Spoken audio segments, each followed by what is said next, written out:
กับสวัสดีกับสบายดีพ่อแม่พี่น้องเนาะทางฝั่งลาวแล้วก็ฝั่งไทยว่าสุขคนเด้อนาเบานาสาวป่าลุงเนาะมื้อนี้กับพ่อกับบาลันเซนเคยเด้ออยู่ที่บ้านที่เฮือนเนาะพี่น้องเอ้ยเมื่อวานนี้ไปถ่ายคลิปเอ้ยสาเนาะมื้อนี้ก็เลยว่าบ่ได้ไปพี่น้องเอ้ยลูกชายเป็นไข้เนาะพออยู่เฮือนนี่นะลุงก็เป็นไข้หลาน2คนก็เป็นไข้แล้วก็ลูกชายก็เป็นไข้4 คนแถมมีเฒ่าใหญ่อีกเนาะบ่สบายเอาไปห้องหมอด่วนนะเนาะมื้อนี้ก็บาลันก็อยู่เฮือนกับสารัมพรพี่น้องเอ้ยก่อนอื่นก็สิพอไปคลิปต่อแล้วก็สิส่วนพี่น้องมากินเขามากินเขานำกันของเล็กๆน้อยๆพี่น้องเอ้ยจะหอยอีหยังบาลันบ่ฮู้หอยขมบ่ขมกับหม่ำเนาะกินได้เกือบครึ่งนึงเลยเนาะก็เลยว่าอัดคลิปนั่งเบาไปนำยันบ่มีเวลาพี่น้องเอ้ย ยันบ่มีเวลานะก็เลยว่าอัดคลิปโอ้ยลืมอัดกินได้4-5ครับก็เลยว่าไปหากล่องอัดคลิปนั่งเบาไปนำเนาะสิได้ยันมีเวลาถ่ายมื้อนี้ก็เบาลั่นกับสิอยู่เพื่อนพี่น้องเอ้ยอยู่เพื่อน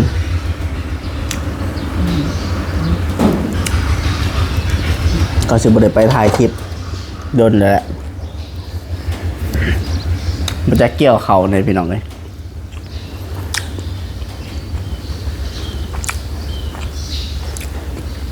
มื้อนี้ก็สิมาแก้ไขเอกสารของพี่น้องฝั่งไทยหั่นแหละเอกสารประมาณอยู่12 ฉบับของคนไทยเนาะที่มาแต่งงานกับคนลาวคนสวรรณเขต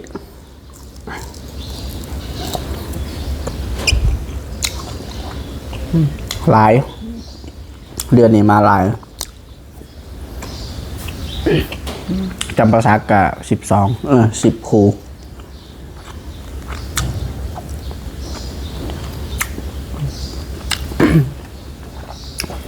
พี่น้องกับเบิ้งโฆษณาให้เด้อผักเบิ้งผักไรผักแซ่เนาะจะได้กะมาพังคลิปบาลันกะบางอันก็สิมีผลประโยชน์อยู่บางอันก็สิบ่มีผลประโยชน์เนาะมื้อนี้บาลันก็สิเว้าสิ่งที่มันมีผลประโยชน์ต่อสังคมนี่เนาะหลายคนก็คือสิต้องการอยากครูหลายเนาะพี่น้องเพราะว่าบางเธอก็มีพ่อลูกนะเบานะสาวเด้เนาะพี่น้องทางฝั่งไทยบางเธอก็อยากมาสร้างครอบครัวกับพี่น้องฝั่งลาวก็ศึกษาไว้เนาะข้อมูลเนาะเพราะว่านั้นก็เป็นวีซ่าเฉพาะของบาลันเนาะเป็นวีซ่าที่บาลันเฮ็ดเวียก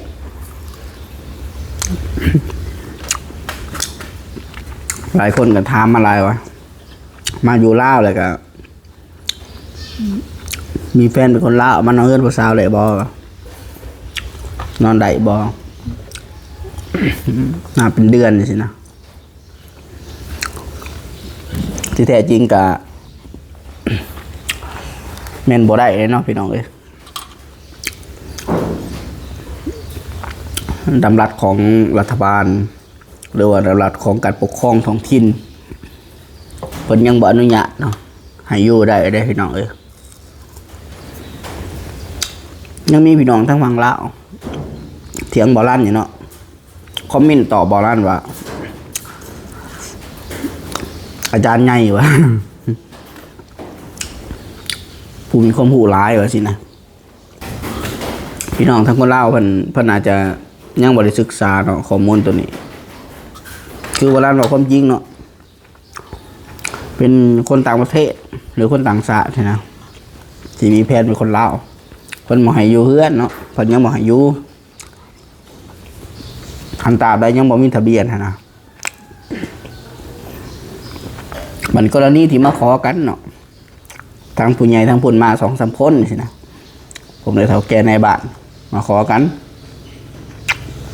มาขอถูกต้องตามกฎหมายทางบ้าน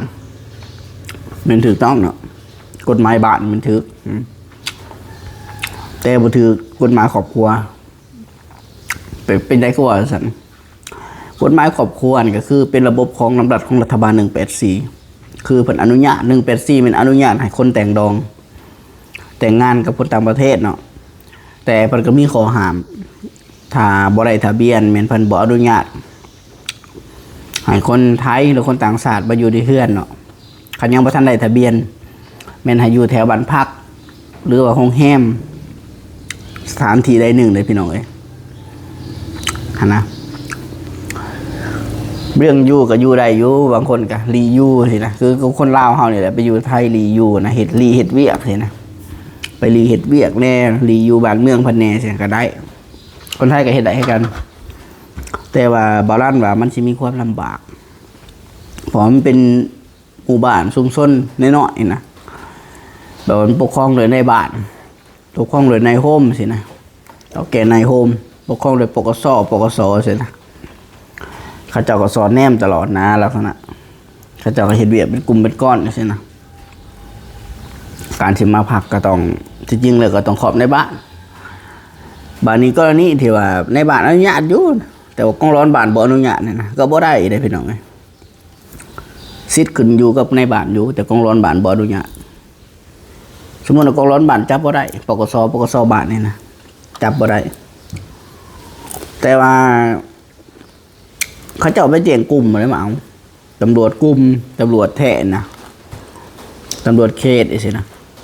คันตำรวจเขตบ่มาเอาก็ตำรวจเมืองเอาแฮงเบิดเงินหลายพี่น้องเอ้ยขันต่ำปรับมาเนาะถ้าตำรวจมาเอาแท้ๆเนาะรักตามกฎหมายแท้ๆระดับเมือง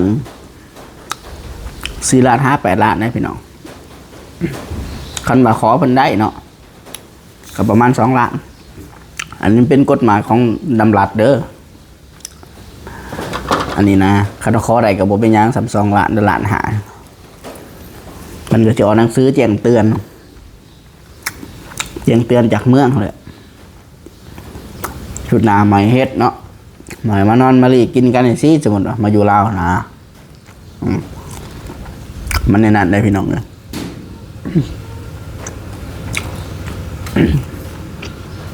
บัดนี้การเล่นเอกสารแต่งดองใช้เงินหลายบ่บางเอเจนต์อื่นแล้วบริษัทอื่นเอาได้รับเป็นแสนผู้ใดพี่น้องว่าความจริงเด้ไปซื้อเบิ่งโหลดบ่เสือได้รับ120,000เงินบาทเนาะต่ำสุดก็ประมาณอยู่87,000นะบางบริษัทเด้ถามว่าเป็นยังคือแพงแท้วะคือแพงกว่าคนพม่าเป็นยังคือแพงกว่าคนกัมพูชาคืออยู่ลาวมันผ่านหลายระบบอยู่ลาวเนาะเพิ่นเปลี่ยนแปลงระบบใหม่ตะกี้นะ10 ปีที่แล้วโคตรง่ายการเฮ็ดเอกสารแต่งดอนเป็นโคตรง่ายคือเส้นแต่ได้บ้านแล้วก็ไปผ่านสถานทูตไทยประจำลาวอยู่นครหลวงเวียงจันทน์แล้วก็ไปผ่านอีกกระทรวงต่างประเทศหรือกงสุลแล้วก็จบเลยตะกี้นะผ่าน3 ขั้นตอนอยู่แล้วก็เอาไปเสนออยู่สถานทูตลาวประจำไทยแล้วก็เอาไปเสนอที่กงสุลกระทรวงมหาดไทยหรือกระทรวงต่างประเทศประจำประเทศไทยสมมุติเอาขาไปพุ่นนะหลังจากออกจากหันก็เอาไปจดแล้วจดอยู่สำนักงานเขตสำนักงานเขตได้ก็ได้บางกอกน้อยบ่สินะบึงกุบ่สินะตะกี้นะมันง่ายเนาะแต่เดี๋ยวนี้อยู่ลาวหลายเพราะฉะนั้นการที่เฮ็ดเอกสารนี่นะบ่จ้างชิปปิ้งบ่จ้างเอเจนต์บ่ได้จ้างบริษัทบ่เฮ็ดได้ว่าเฮ็ดได้แต่มันใช้เวลาแต่ว่าร้านมาคิดว่าคือคนสวรรค์ในเขตเนี่ยต่ำสุด69,000เนาะแต่ว่า69,000เขารับทั้งฝั่งลาวและฝั่งไทยคือเอกสารทีมงานบริษัทเขาจะแลนประกอบให้ครบหมดทุกอย่างนะประกอบครบหมดทุกอย่างให้เขามีแต่ถาไปมาสัมภาษณ์แต่เดี๋ยวนี้ให้มีกฎหมายใหม่ขึ้นมาเรื่อยๆอยู่ประเทศลาวเนาะคือกรมตำรวจใหญ่หรือตม.เพิ่นให้ไปสัมภาษณ์อีกหลังจากเฮามาสัมภาษณ์แล้วอยู่ปกส.แขวงหลังจากที่เฮาแลกเอกสารครบเบิดนะครูผู้มียังไปสัมภาษณ์อยู่กรมตำรวจอยู่นครหลวงอีกนะยากขนาดตะกี้ยังง่ายตอนวันละ1 ปีกายเนี่ยไป ปีนี้ยังมาหยาบปีนี้พี่น้องเลยหอยขมพี่น้องเลยหอยขมพอเท้าหมักเนาะพอสลัมพอนี่หมักพอเท้าวรัด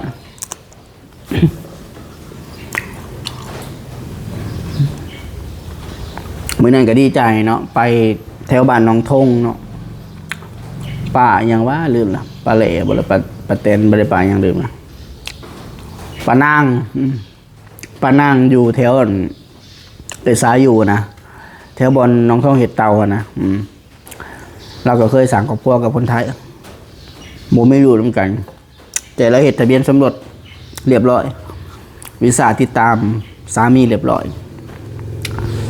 ทะเบียนบ้านเหลี่ยมสีเหลืองกันเราเห็นเรียบร้อยเนาะแต่เราบ่มีลูกผัวเราก็เสียก่อนเสียชีวิตนะวันนี้ปัจจุบันนี้อายุเรา50การที่เราสิไปเห็นเวียกอยู่ไทยไปบ่ได้ไปได้ไปเที่ยวเนาะเดือน1-2 เดือนแต่ต้องกลับมาต่อพาสปอร์ตใหม่แต่การที่จะกลับไปเฮ็ดเวียกบ่ได้อายุ50 ปีเนาะแรงงานเขาจะบ่รับฮอดแต่45ปกตินะแรงงานเขาบ่รับแล้วอายุเนาะเราก็เลย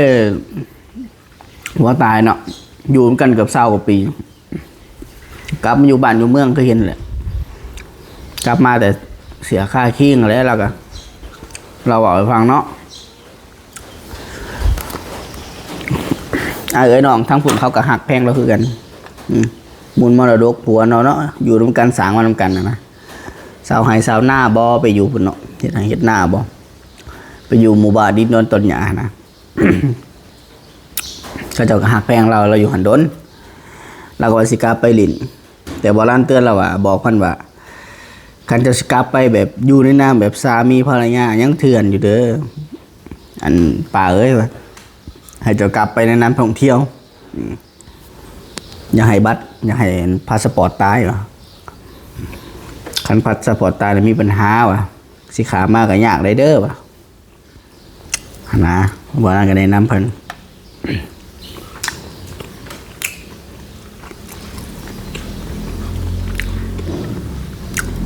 มีหลายอย่างเนาะสับสน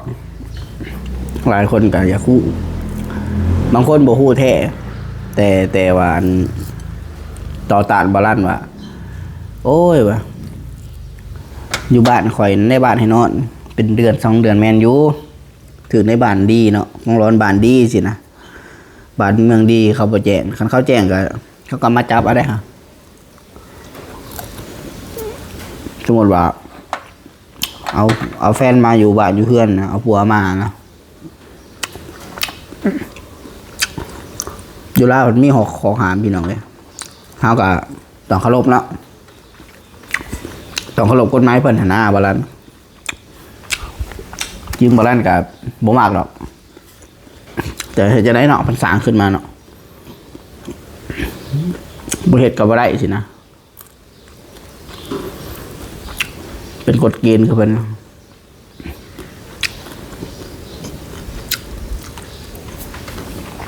อันนี้คือความพูดเล็กๆหน่อยได้พี่น้องเด้อเพื่อว่ามีเป้าหมายผู้ใดอยากมาเอาผัวคนลาวเนาะเผื่อมีเป้าหมายอยากมาเอาเมียคนลาวคือแบบว่าเมื่ออยู่ไทยหรือว่าเมื่ออยู่ในเมืองใช่ไหมก็อยากมาสัมผัสดินแดนทิศดำน้ำซุ่มเพิ่นมาประเทศลาวเนาะธรรมศาสตร์หลายมาอยู่ขั้นมาถือบอลเห็ดบอลหากับรวยกับมีเงินสินะบอกว่าอยู่ไทยหรืออยู่ลาวเนาะบางเถื่อเขาอยู่จุดถือจุดดีกับมีอยู่ลาวเนาะอยู่ไทยก็คือกันพี่น้องเนี่ยบางคนก็มักคนลาวเพราะว่ายังผู้หญิงคนลาวดูมันหลายคนดูมันเบียกนักเบาสู้เพิ่นว่าเบียกนักก็สู้เบาก็สู้สินะแล้วก็ว่าเรื่องเทคแค่การเอาใจสินะเป็นดีสิตามเพิ่นบอกมาเนาะคนลาวเนาะเฮ็ดให้เลยผู้บ่าวไทยมักสินะยามเป็นเนี่ยยามเจ็บยามเป็นก็เบิ่งแย่งกันได้ดีสินะก็เห็นหลายๆส่องเปิดใจเนาะ บอลันกำลังสร้างช่องเด้อพาเขาบอไม่เมเนาะเขาไปติดตามในเด้อบอลันเนาะ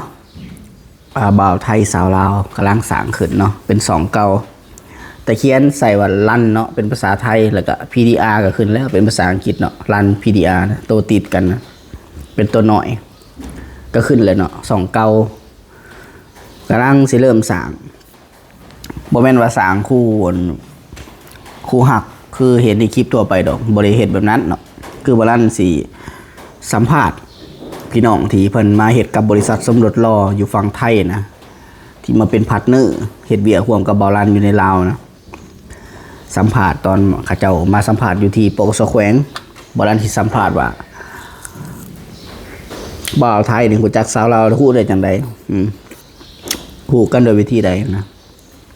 เป็นจีบกันโดยวิธีใดนะ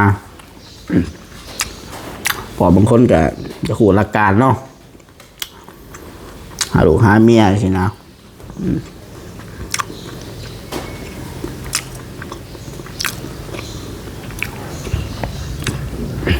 บอลกำลังให้สร้างขึ้น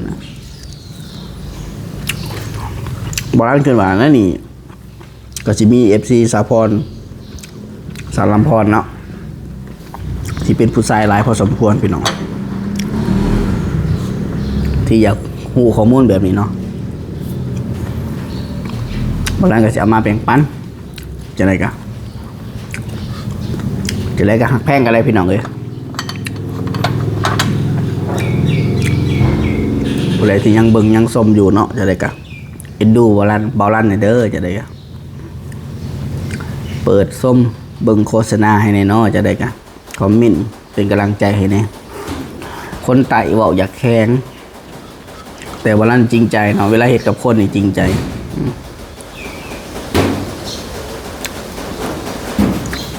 แบบว่าหายใจ100%เนาะยังมากอะบาง FC เพิ่นก็ว่า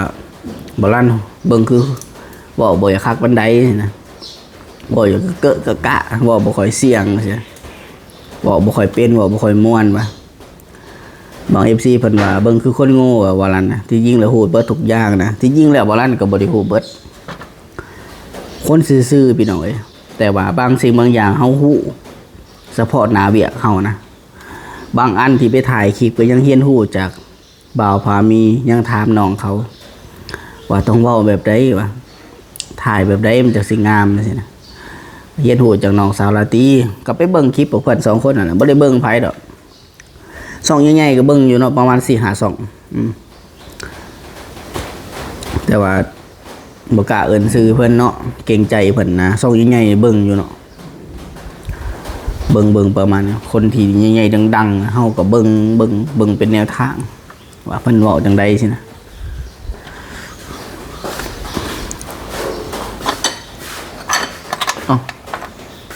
พอขึ้นป่ะพี่น้องเอ้ยบอลันก็กินข้าวอิ่มเลยเนาะ